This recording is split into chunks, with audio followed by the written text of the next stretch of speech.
Recording in progress.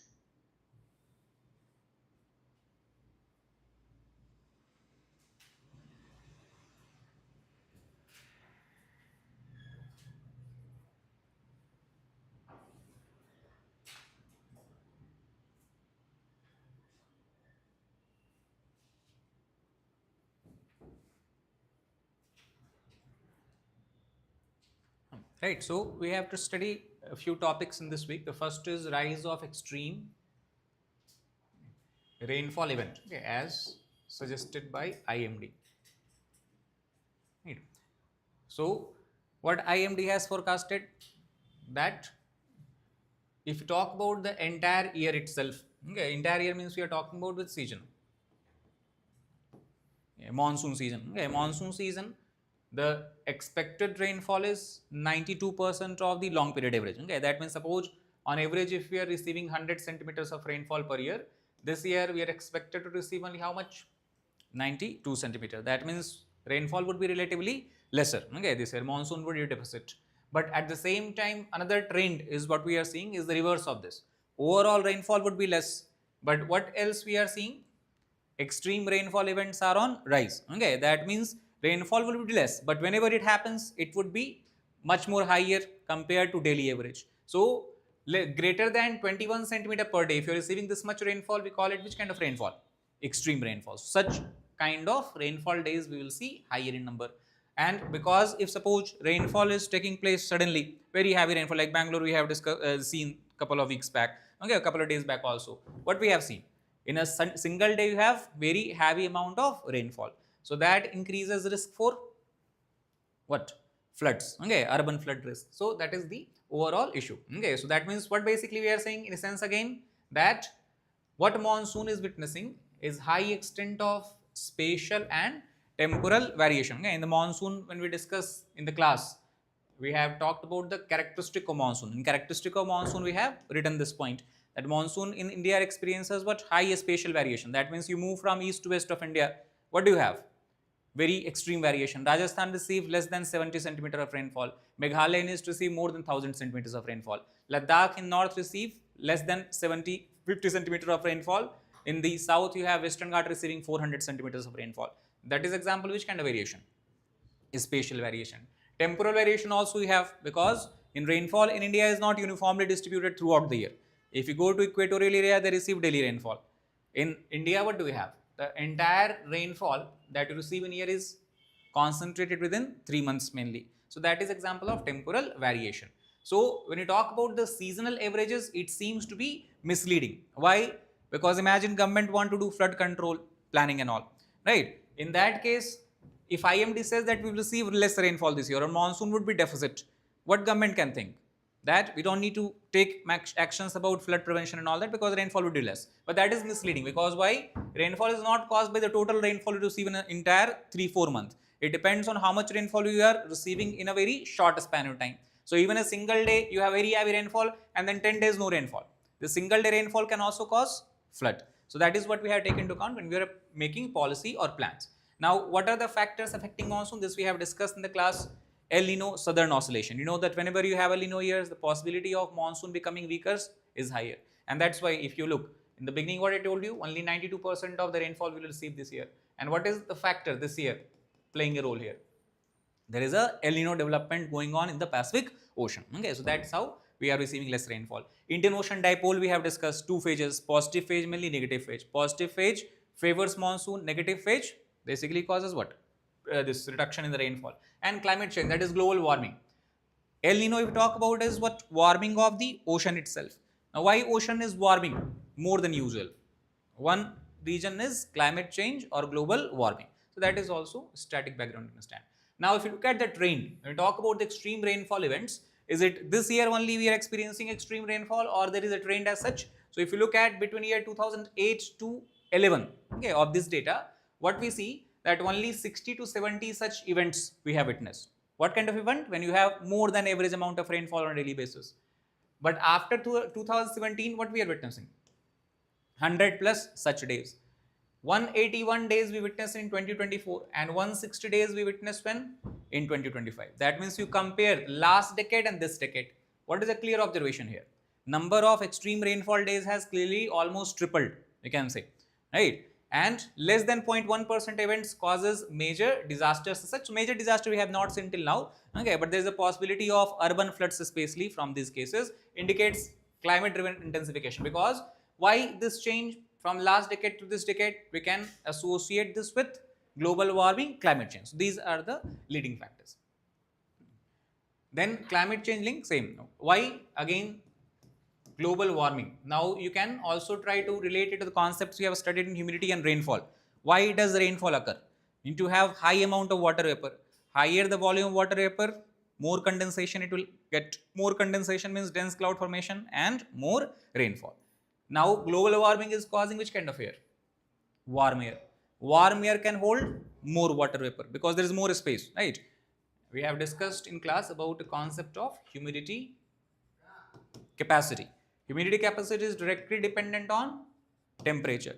So higher the temperature, higher the humidity capacity, higher the amount of water vapor. So every 1 degree Celsius rise causes air to contain almost 7% more moisture as such, right? Short duration intense rainfall, okay, we witness because of it, and frequent disaster like urban floods you talk about in almost all the major cities of India, whether it is Chennai, Hyderabad, Mumbai, Bangalore, we have at least seen 2 to 3 such kind of urban flood, devastating flood as such, right? So that's the question many times geographers try to ask or government policy planners ask, that you are saying, IMD is saying that we have less rainfall but still we are witnessing flood. What is the reason? So same thing, temporal concentration of rainfall. You have less rainfall but all is happening in a very short number of days, less number of days.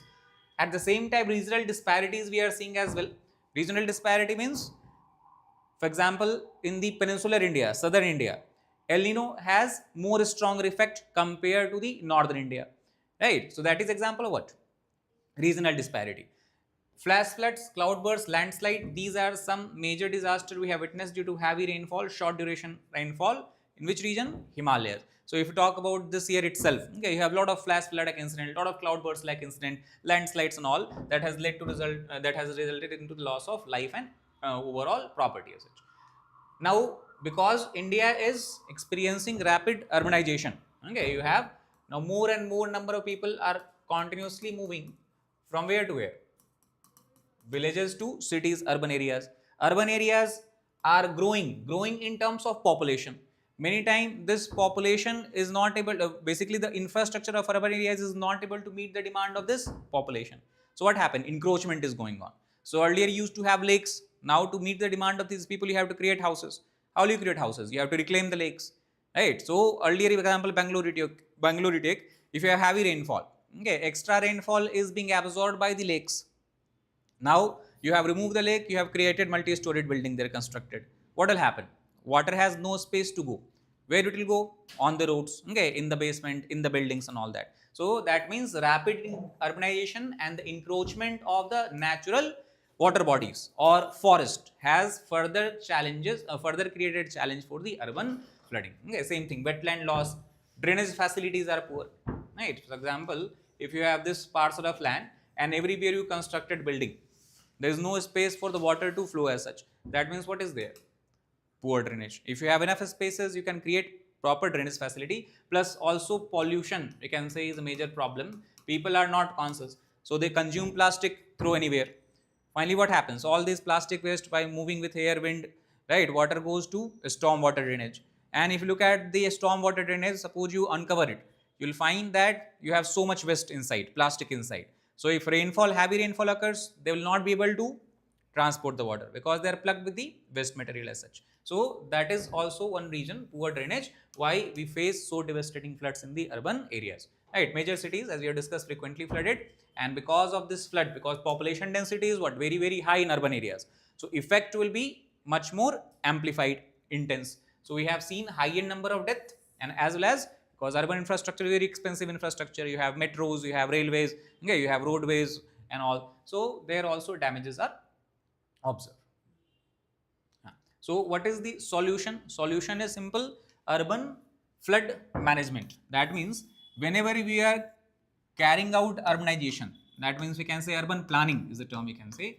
Okay, so whenever we are making urban planning, we have to take into consideration the possibility of floods, and we have to, from beginning itself, make provision that in case of intense rainfall, burst of rainfall, we are able to properly save our cities, and that's the first point. Second is better forecasting system. How can you be better prepared for disaster? Only if you are informed that such disaster is expected to take place in coming days. So you can use Doppler radars, for example. Many countries uses Doppler radar to understand the weather changes. How fast will weather change? You have tropical cyclone prediction mechanism.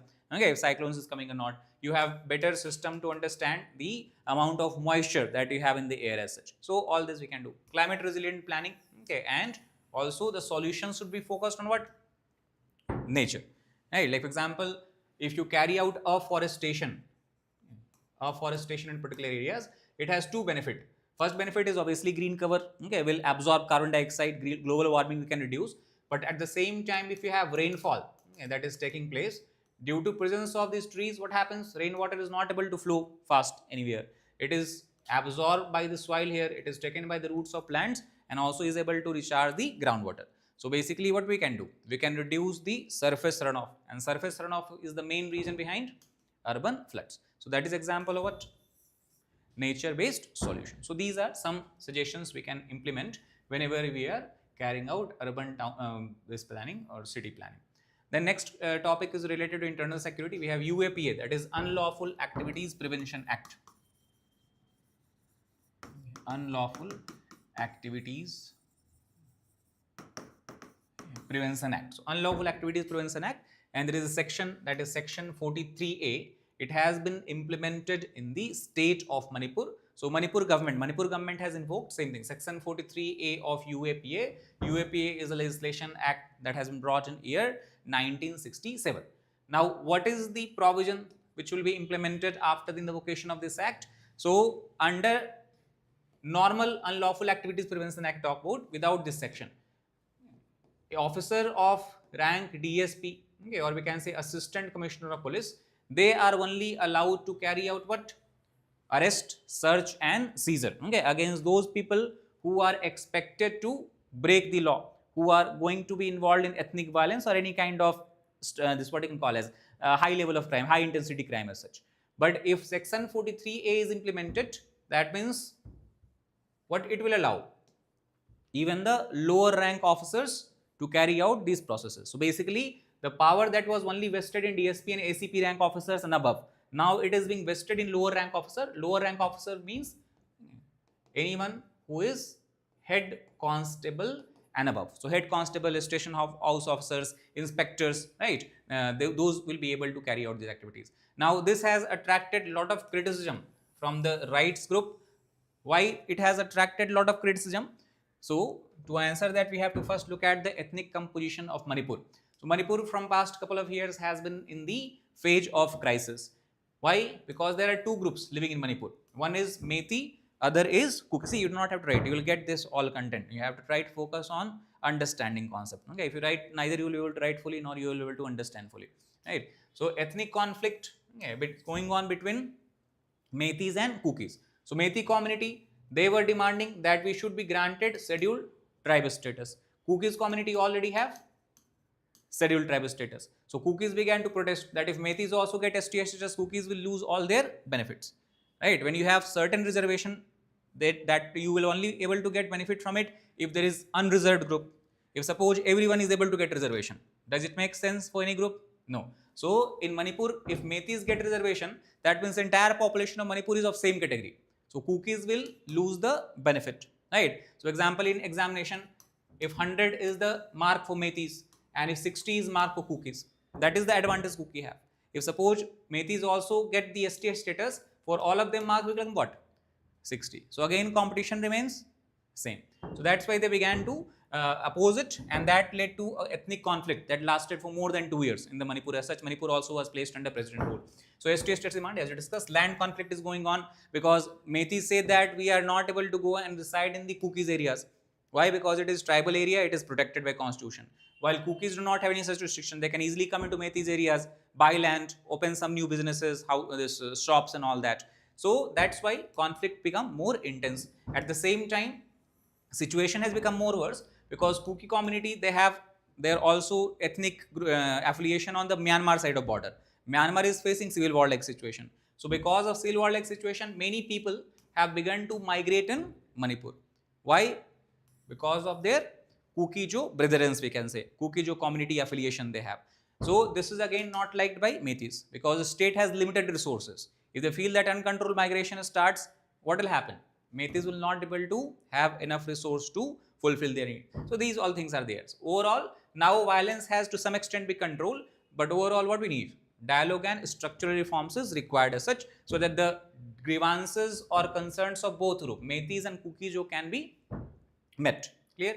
So that's the background. Now coming to this law, as we have discussed, the power that was earlier vested in the higher rank officer like DSP, SCP, it can now be exercised by head constable, havaldars and all that. So the problem is that, first of all, why government has stated that we are giving this power to low rank officer?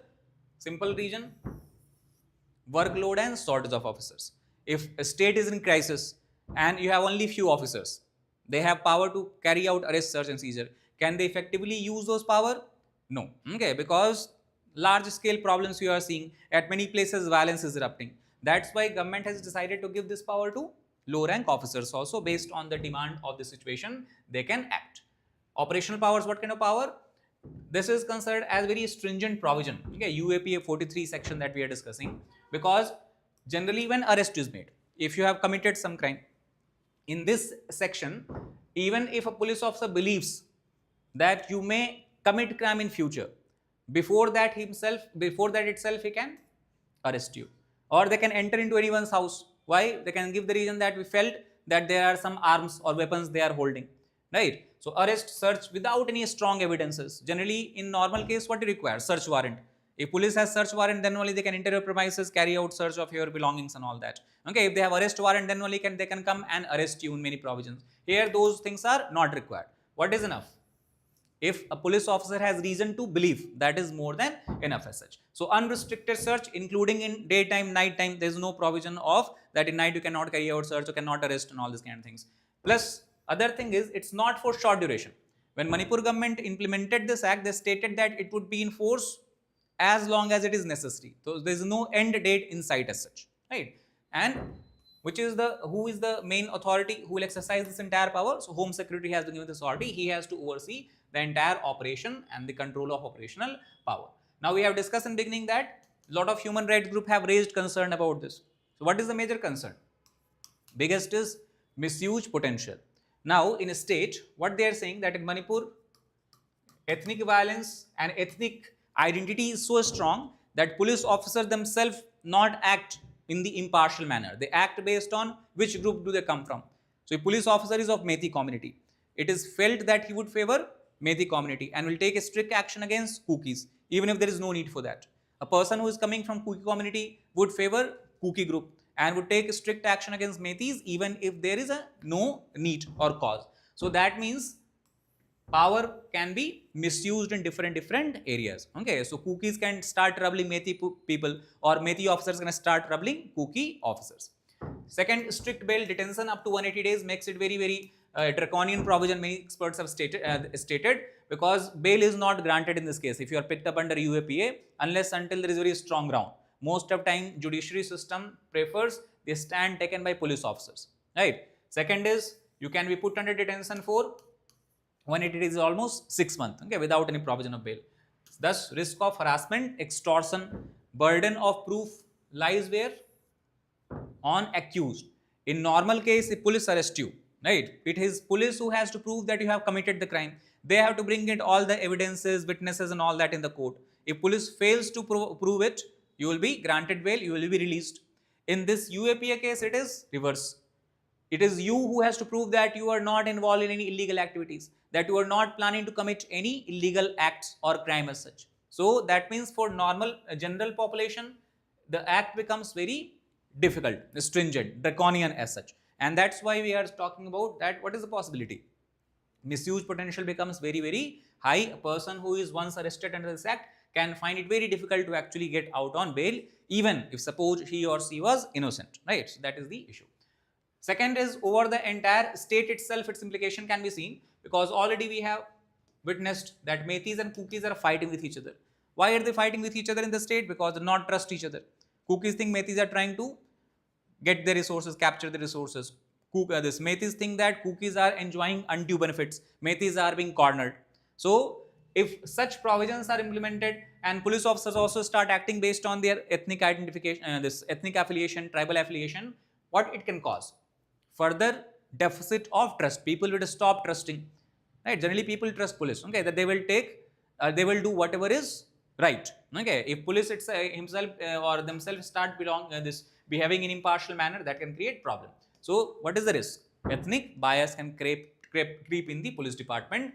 Plus, dissent can be criminalized as well. For example, suppose that 10 people of Kuki community, okay, or 50 people of Kuki community have taken out a rally, protest against something. Right? Police officers can arrest them that these people were planning to attack some government department. Because what is the ground of this detention? Reason to believe. That is more than enough.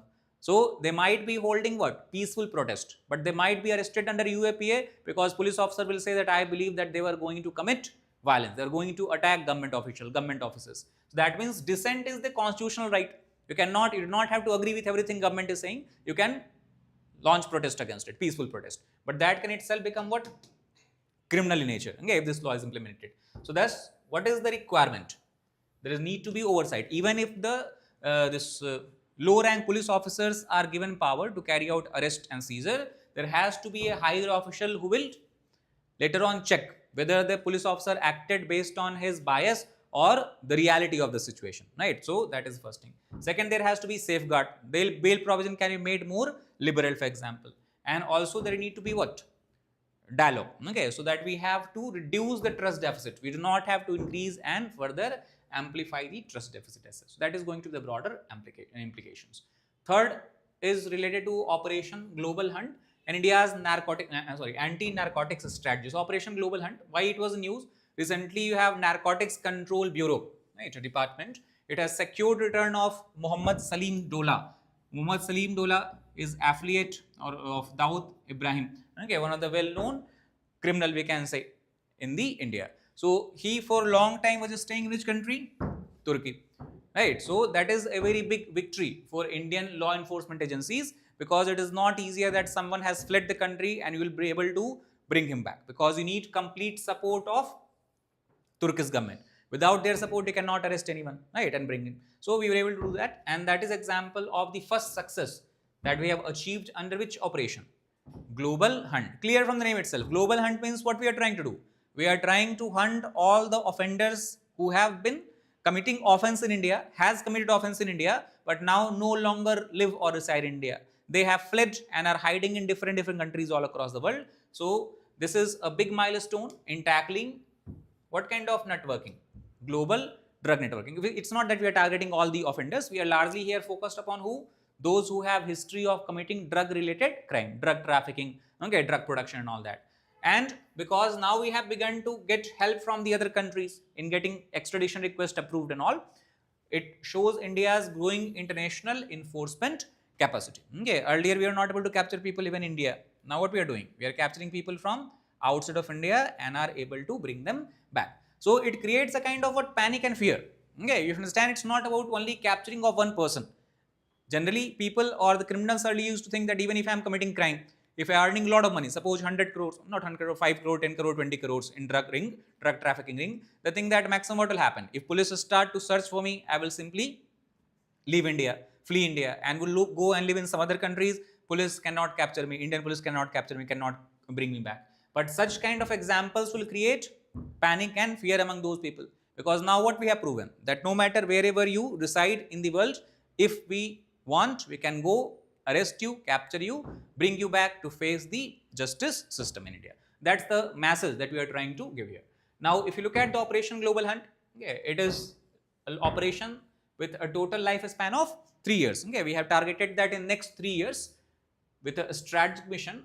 We are going to attack 100 drug networks, okay, that we have what I can say, identified, who are carrying out drug trafficking business in India as such. Focus is those groups who are largely engaged in which kind of drugs? These are 3-4 drugs that you have. Major drugs like heroin, cocaine, fentanyl, synthetic drugs that is produced here. Targets are obviously, as you discussed, those Indian fugitives who are now living abroad, okay, outside of India. What is the tools we are using? So we know that at international level, if police has to cooperate, which is the agency, cooperation agency? Interpol. Okay, International Criminal Police you have. So you can go and put notices on the international Interpol. Interpol, for example, a famous notice is called as red corner notice. So CBI of India, for example, can go and say that this is individual who has fled India, who is wanted in many such kind of crimes, heinous crime like drug trafficking. So Interpol will publish a red corner notice. Interpol has linkage with most of the countries all across the world. That means in every country for that person, search will be launched. So if suppose a person is living in any country like Germany, if Interpol has issued red card notice, whenever German authorities will come across that person, okay, if you look at the identification card and all that, he can be arrested in Germany itself, right? And then they can contact Indian authorities can start their process and all that. So that is how it is helpful. Asset freezing, second, okay, because many time criminals, they have this incentive of committing crime because they think that they can earn huge amount of money, that even if you get 5-10 years of jail, after coming out they can live a very comfortable life. But if we are attacking their assets, what would happen? It would also reduce that incentive, because now they know that no matter how much crime do they commit, how much assets they earn or make, all this can be taken in a single day as such. And third is sharing of intelligence with different countries, for that. Now coordination and policy framework, which agencies are involved in this particular operation? So these are the 3 agencies from India. Okay, one we have already discussed. What do you have? Narcotics Control Bureau. Second is Mumbai Police, and third is Gujarat ATS. ATS is Anti-Terrorism Squad. Okay, so these 3 agencies from India, plus obviously based on whichever country you are trying to find the accused, you can have help with the global agencies. Example is Interpol, as we have discussed. Zero tolerance anti-drug policy. Why we have launched this operation? Because government of India has clearly sent a message that will not tolerate any kind of drug trafficking. Okay, drug trafficking in India or any kind of drug marketing in India as such. Narco Coordination Center has been established for this particular operation as such. Okay, that is NCORD, nationwide campaign with monitoring. As we have discussed, what is the lifespan of this operation? 3 years. So till 2029 we will be carrying out this operation, and we will try to catch, arrest and bring as many culprits as possible who are wanted in India. Now an organization that is heading or spearheading this particular operation, that is Narcotic Control Bureau. So from prelims perspective, important points we should know about it. First of all, NCB. See, any of the crimes, okay, when talk about the crimes such as terrorism, you have, right, drug trafficking, you have insurgency, Naxalism, all of this is controlled by which ministry in India? Ministry of Home Affairs. So obviously Narcotic Control Bureau also was established under Ministry of Home Affairs in year 1986. So when the organization was established, its main we can say the legislation on which it was based is called as NDPS Act. Okay, NDPS is N stand for narcotics, narcotics and drugs, and psychotropic substances. That's the full form. Narcotics, Drugs and Psychotropic Substances Act 1985. So under this particular act, Narcotics Control Bureau was set up in India. It is the apex drug enforcement and intelligence agency. Apex means no other agency in the case of drug trafficking, in case of any drug related crime exists in India. All the other organizations that you have at a state level also, they largely work under the umbrella of Narcotics Control Bureau. So that's why very, very important, apex organization. And overall, central and state agencies, as we have discussed, they are also coordinated by which agency? Narcotics Control Bureau, right? So that's the overall, we can say, basics about NCB. Legal framework and global efforts. What are the major legal and legislative framework that we are implementing to tackle drug crimes? First is Drugs and Cosmetic Acts 1940. Second is Prevention of Illicit Trafficking NDPS Act 1988. Third is international conventions. UN also has brought in a lot of international conventions, like UN Convention 1961, UN Convention 1971, and then overall the responsibility of implementation of all these acts rests on shoulder of Narcotics Controls Bureau. Right, now why we are talking about all these acts? Because a person, whenever he is arrested in drug related crimes, based on what kind of action or crime he has committed, he can be charged under this act, charged under this act and all that, right? So that is the point.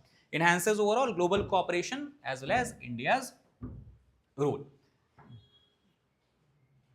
Right. Next we have is Vikram VT-21 ICV. Okay, the new infantry combat vehicle. ICV is infantry combat vehicle. So a new infantry combat vehicle, as you can see, this is the ICV called as Vikram VT-21. It has been recently unveiled by the Defense Research Development Organization, DRDO of India. We have developed it in-house. Till now, for most of these ICVs, we are dependent upon Russia. So DRDO, as we have discussed, unveiled VT-21 ICV, which month? April 2026, recently. Key contender under FICV program. FICV program is when you are trying to develop the ICV inside India itself. Why? Because we have seen, like for example, most of our earlier ICVs come from Russia. But what is the problem we faced? That when Russia engaged in its own war with Ukraine, what happened? Their military technical capacity was dwindled. They are not able to supply us all the equipments, weapons which they have promised. So that means we can no longer depend on any third country, because that country can have different kind of problems. And that is what we are seeing in Middle East these days. Most of the Middle Eastern countries for their defense depend on which country? US. Like US is engaged in its own war with Iran now. So what is going on? US is providing help to Ukraine. US is providing help and support to Israel.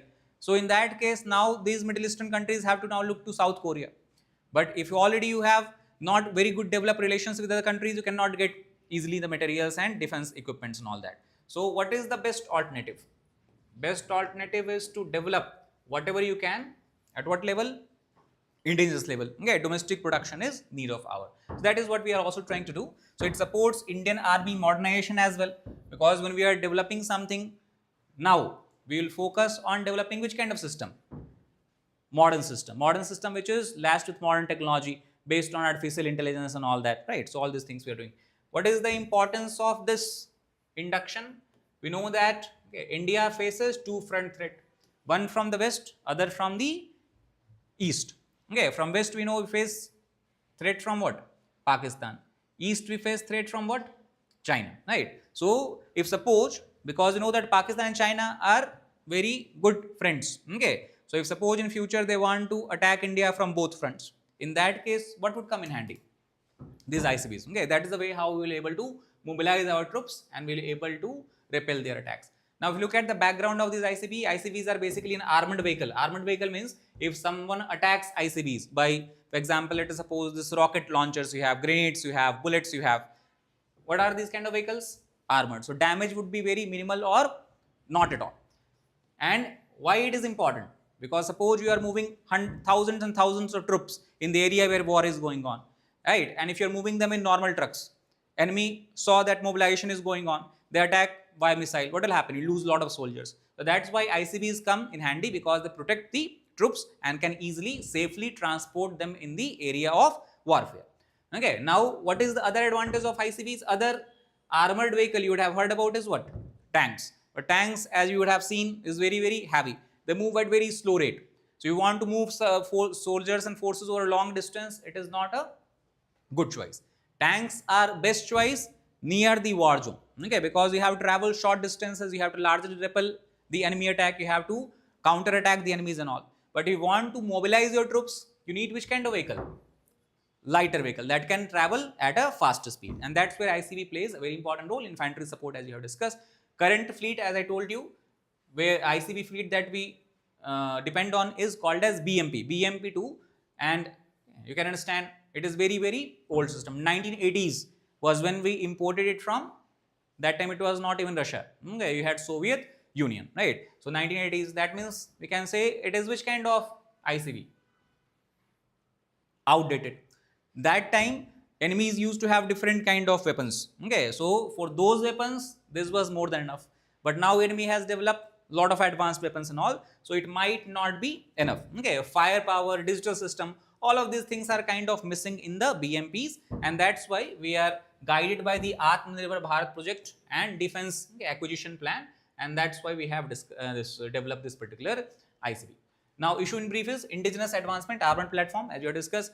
Second is this particular ICV that we have developed has two variants. One is wheeled variant, other is tracked variant. Wheeled means you understand tires, okay, that all the other vehicles you have. And tracked is, okay, like if you look at the tanks, okay, do they have normal tires? No. What do they have? Chain like system. So that is what we call as tracked variant. So both variants we are developing here. Wheeled variant having normal tire like other vehicles. Tracked variant like means they have the chains like tanks.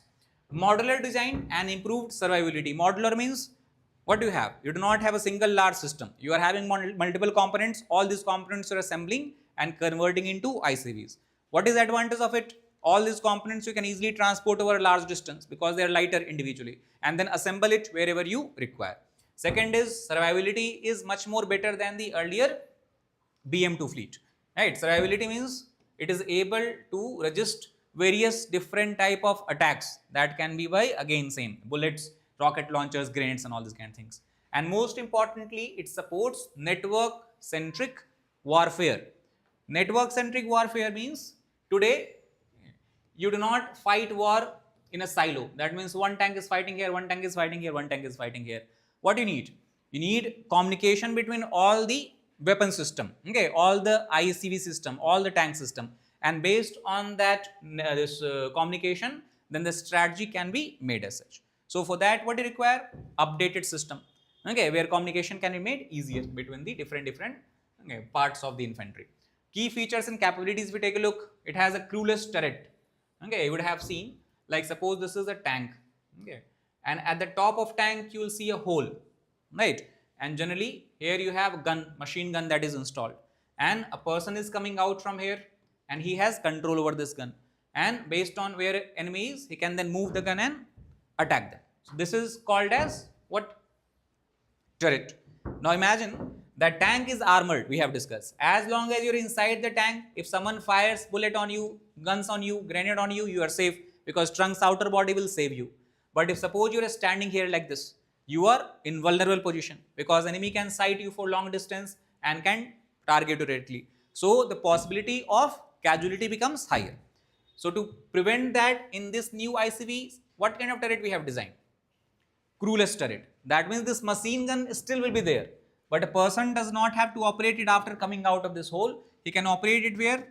From inside itself. It's like video game. Okay, for example, you have a screen. On the screen you have control and you are sitting safely inside this ICV. Gun is on the top. So you do not have to go out and control the gun. By electronic board itself, you will be able to control the gun. You are seeing everywhere through the cameras. Okay, you can move the guns by video controller and all that. Okay, electronic controller and all that, and then can attack the enemy. So what we have done? We have reduces the risk to humans, okay, personals, troops and all that. Plus NAG ATGM integration. NAG is a kind of anti-tank guided missile. Okay, so that we have integrated in the system. STANAG is, that is NATO. Okay, so NATO gives level of protection. So level 4-5 protection is highest level protection that any kind of vehicle will enjoy. So similarly, this ICV enjoys which kind of protection? Highest level of protection. That means anything that enemy can fire upon it, we will be able to survive. Okay, so that is the point. Second is which kind of capabilities has? Amphibious. What is amphibious? It can move in water also, it can move in land also, right? So we know that we talk about the border along China, we have a lot of lakes, rivers, streams are there. So if suppose you brought your ICV here, but now you are encountering what? A lake, or suppose a river stream is flowing, right? What you need? That ICV should be able to cross it. Okay, otherwise how will you attack enemy? So that's why we are developing amphibious capabilities. Operates in which kind of terrain? All kind of terrain, whether it is desert landscape, urban landscape, or even mountainous terrain. Okay, because Pakistan border is having desert landscape. Okay, the urban areas, if suppose we have to fight war, if Pakistani soldiers or Indian Chinese soldiers are able to enter further inward, and mountain terrain because all Himalayas and the Ladakh and all these reasons. So that's why based on our demand we have created this particular ICV. What is the strategic significance? So first of all, it boosts defense. What? Self-reliance. Atmanirbhar Bharat. That is what we are envisioning. Which companies are involved here? So these 3-4 companies are there. DRDO, as we know, Defense Research Development Organization. Then what else do we have? Tata Advanced System. And then we have the Bharat Forge as such. Supports MSME and defense corridors. Enhances situational awareness and communication. And critical for two front, as you have discussed. Okay, such vehicles play a very important role in mobilization of soldiers and can be a very important component if you are fighting two-front war with China and Pakistan in the future. Okay, so these are the strategic significance that we have to keep in mind here. Then data and challenges, if we look, what is the further challenge? This already we have discussed before. Indigenous content in this, if you look here, is only how much?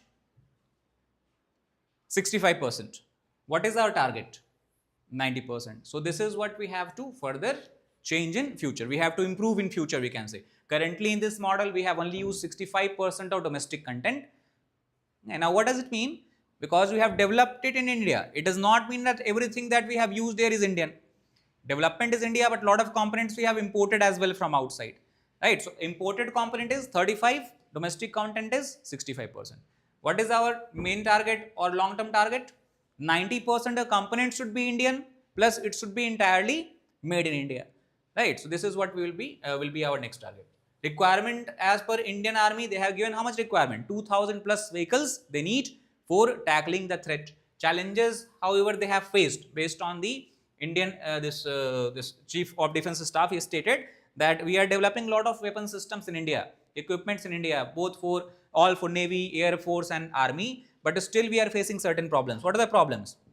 Expectation is that in 2026 it will be delivered, but actually it's taking long time, okay, a couple of years. Import dependency still we have, because what we can say, 35% of component still we are using on imported. Why it is a risk? Again, same thing. If other country is not able to supply you, your production would suffer. Your wartime preparedness would be reduced. And at the same time, budget constraint we are facing. Many times they say that in the beginning, it will take about 100 crore rupees to prepare this much amount of material. Later on, what happens? Cost increases. Okay, so that also puts constraint on the budget, because defense have limited budget. They have to acquire. Plus integration and export limitation, same thing we have discussed that we are facing. So these are some challenges that we have to overcome. What is the way forward? How we can overcome these challenges? Fast track trials.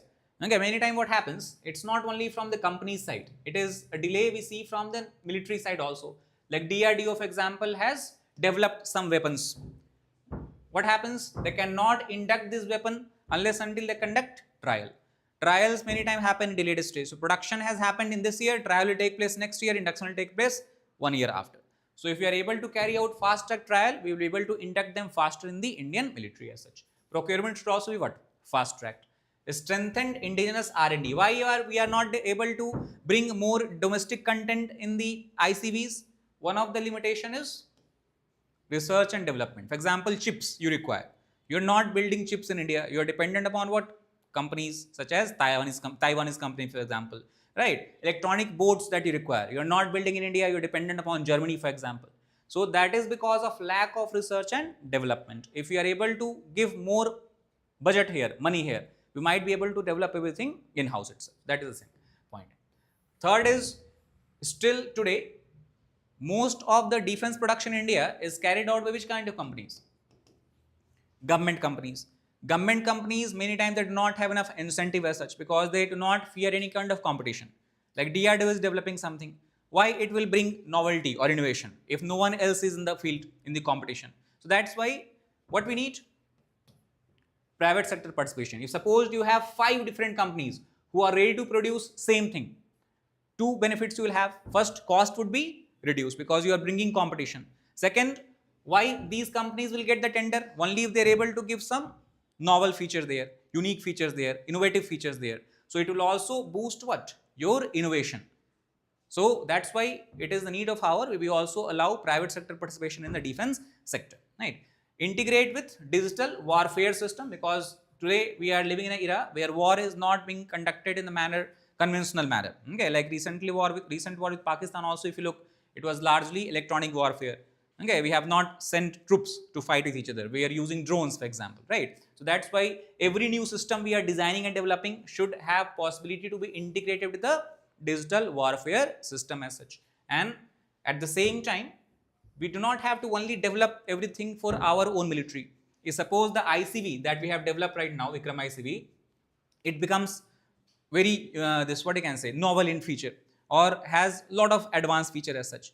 We can also start exporting it to other countries. Okay, how export will benefit us? Because first of all, it will increase the overall, strengthen the overall image of India in defense field. Second, it will also give us revenue, because if you are making it in 100 crore, we will not sell it in 100 crore, we will sell it in higher amount. So the profit that you will generate, that profit you can further plow in to boost R&D, right? So that's how we are able to become a defense superpower. So maintenance, repair, overall ecosystem also we have to create, because many times the problem we face that we have imported something, right? And we see failure of those components. Now we have to depend on the same country which exported it, right? So that is what we have to also change. MRO, maintenance, repair, overall ecosystem has to be created. The next is the underground coal gasification in India. Recently, Ministry of Coal has signed CMDPA, that is Coal Mines Development Project, right? Coal Mine Development Project Agreement. Coal Mine Development Project Agreement for 4 different coal mines of India. And why it is interesting? Because first time we have included UCG provisions in it. UCG, what is UCG? Underground coal gasification. It is an attempt made to modernize the coal sector of India, where we are trying to shift from the conventional mining to advanced mining. So coal gasification example of which kind of mining? Advanced mining as such. Better utilization for coal reserves, that is going to be the benefit of it. So briefly about what is UCG, we have to study. Now what is UCG? So suppose that you have this area,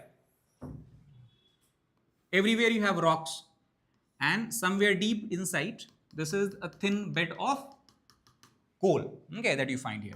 Now conventional, how mining is done? You remove all the upper material, earth, rocks, whatever you have. You reach at this depth, start extracting coal.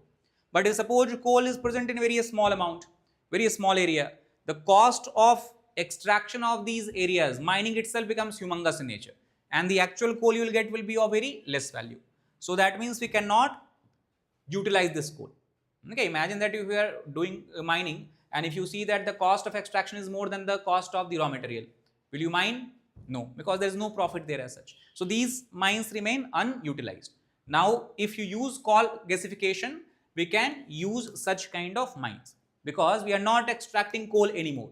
We are converting coal into gas, and we are extracting gas, because gas extraction is easier. Simply you create and drill a hole, right? You do not have to drill everywhere. You have to drill a hole here, and suppose you create gas. Gas is lighter. Automatically what will happen to it? It will rise up. You capture it on the surface, transport it, right? So such gas that we produce in the mine is called as what? Syngas. Okay, so syngas, we are trying to convert coal directly into syngas without extracting it outside when it is underground itself. That means there is no need for carrying out what kind of mining? Physical mining. And that's what we have discussed, suitable for deep or thin coal seams as such, right? So that's why we have focused now on underground coal mining. Now what is the process and composition? So partial combustion, basically we drill a hole and we pass like steam, okay, through the this narrow hole that we have drilled, and under the steam, under the pressure of steam and also the high temperature that you have in steam, because you require about 1000 degrees Celsius. Okay, so at temperature of 1000 degrees Celsius, coal start to convert into gas, and then you have other places where you have drilled a kind of hole, and through this what happens? Gas escape. So when the gas escapes, the syngas, what it consists of? 3 major gases. You have hydrogen, you have carbon monoxide, and you have methane. Okay, so composition can be asked. What is composition of syngas? 3 composition: hydrogen, carbon monoxide, and methane. This is produced when you are partially combusting. Okay, combustion, partial combustion means steam plus oxygen. Okay, you are supplying steam plus oxygen. Under the presence of steam and oxygen, the gas is produced, okay, under partial combustion. Now why we are interested in producing syngas? Because it has lot of uses, applications. Like for example, you can take syngas and produce fertilizers. What you can produce? For example, urea. What else you can produce? Ammonia. Okay, so urea ammonia fertilizer can be produced. Then syngas also is used in the petrochemical industry, where it can be used to produce what? Methanol. Okay, dimethyl ether. DM is dimethyl ether as such. Synthetic fuels we can produce as well. And overall, what is the benefit? Like India is mainly agricultural country. We consume large volume of urea fertilizer, okay, to produce crops, rice, wheat and all that. Many times We are not able to produce enough urea because conventionally urea is produced by natural gas. India does not have large reserve of natural gas. So we have to depend on what? Import. Right. That's why we are very much concerned about this Strait of Hormuz disruption, because majority of our natural gas is coming from that route. If natural gas is not able to come, we'll not only able to not give LPG and all this kind of fuel, we'll also be having deficiency of these fertilizers. So agriculture production will also suffer. So if you are able to use these syngas, it will reduce our import of gas and naphtha. So it is good from economic perspective also, because if you have lower import, you have better, what you can call as current account deficit, trade deficit would be lessened as such. That's the application. Significance, same thing, enhances our energy security, expands usable reserve. Imagine many places across world we are not extracting coal bed which are very thin in nature, which are at very deeper level. Why? Because extraction cost is humongous. If you are able to convert them in gas, all of them we can use. So better and efficient utilization of resources you can do here. Cleaner coal uses. Why cleaner? Because imagine you extract coal and then you burn the coal. What you are producing? Right? Greenhouse gases, carbon dioxide and all that. If you are directly converting it to gas, gas is coming from inside, you are transporting it fully through the pipe inlet, and then you are using it to produce fertilizer. Do you have pollution anywhere, escape of gases anywhere? No. So what kind of uses relatively? Cleaner coal uses. Okay, the combustion related gases, carbon based gases, you are not producing here. Next, boost manufacturing. Okay, because raw material supplies increase, so more number of urea plants you can create here. Why? Because earlier urea was only dependent upon the imported natural gas. Now urea can also be produced by using your domestic syngas. So what it can lead to? Boost in manufacturing. And overall, again, it aligns with the general vision that we have in every sector, whether it is defense, whether it is fertilizer, whether it is oil and gas, energy. We are focused upon becoming more and more independent, Atmanirbhar Bharat. So utilization of syngas can give us possibility of creating such Atmanirbhar India. If you look at few questions here, right? So consider the following statement regarding monsoon rainfall and flood risk in India. A below normal monsoon, less than 96% of long period average, always leads to reduced flood risk. True or false? Huh? No, not this. What we have discussed. Flood risk is not only from how much overall rainfall you are getting. It depends on what? In a short period of time, how much rainfall you are getting. So this is what? Incorrect statement. Because suppose that overall rainfall in 3 months is less, but in one day you receive very heavy amount of rainfall. What it would cause? Flood. So can we say that below normal monsoon always leads to reduced flood risk? No, it depends on how much rainfall you're receiving in a short period of time. Second, extremely heavy rainfall events are defined by IMD as more than 21 centimeter in 24 hours. True or false? True. Okay, we have written that in the first slide, more than 21 centimeter per hour. Per 24 hour. Increasing extreme rainfall events are linked to Clausius-Clapeyron relation. Clausius-Clapeyron relation will not discuss, but it is true. It depends on how much amount of vapor is converting and condensing into water in the liquid form. So what is the correct option? C. Sorry, B. Right? B. 2 and 3 only. First statement is incorrect statement. Second is with reference to Vikram BG-21 ICV, Infantry Combat Vehicle. Consider the following statement. It is being developed under Futuristic Infantry Combat Vehicle Program, FICV program we have discussed, right? So correct or false? Correct. Second, it is designed to replace BM-2 fleet currently used by Indian Army. Okay, that is also correct, we have discussed, because 1980s is when we imported BMP. It is exclusively a tracked vehicle and lacks amphibious capability. True or false? False. Okay, it is having two type of wheeled also, tracked also. Plus it has which kind of capability? It can move in both shallow water as well as land. It integrates modern system like anti-tank guided missile and supports network-centric warfare. Okay, we have discussed NAG anti-tank guided missile we have integrated with it. So what I can say? Correct statement. So what is the correct option? No, what do we have? 1 to 4, which is the correct option? B. Right. Then with reference to recent notification under section 43A of the UAPA, consider the following statement. It empowers police officers of the rank of head constable or above to conduct arrest, search and seizure. True or false? True statement. The provision require prior judicial approval before any search or arrest is conducted. False. Okay, I told you, simply if an officer has a reason to believe a crime is going to be committed, he can carry out this arrest and search. Under UAPA, bail is generally difficult to obtain if the accusations are found prima facie true. That is correct. Okay, bail is what I told you. Very, very difficult. You can be arrested for about 6 months under it. Fourth, notification is issued for a fixed time period defined under the Act. True or false? False. Okay, I told you. Indefinite period. Okay, as long as required.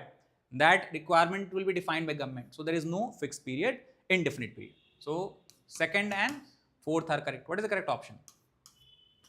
A. Okay, 1 and 3 only. Last is with reference to UCG. Underground coal gasification involves extraction of coal through conventional underground mining method. True or false? False. What we are doing? We are not extracting coal at all. We are simply converting it into gas. Produces synthetic gas mainly consisting of hydrogen, carbon monoxide and methane. True statement. It can help reduce dependence on imported or natural gas and naphtha. Okay, we also have discussed that is true. So what is correct option? 2 and 3. Nice. That's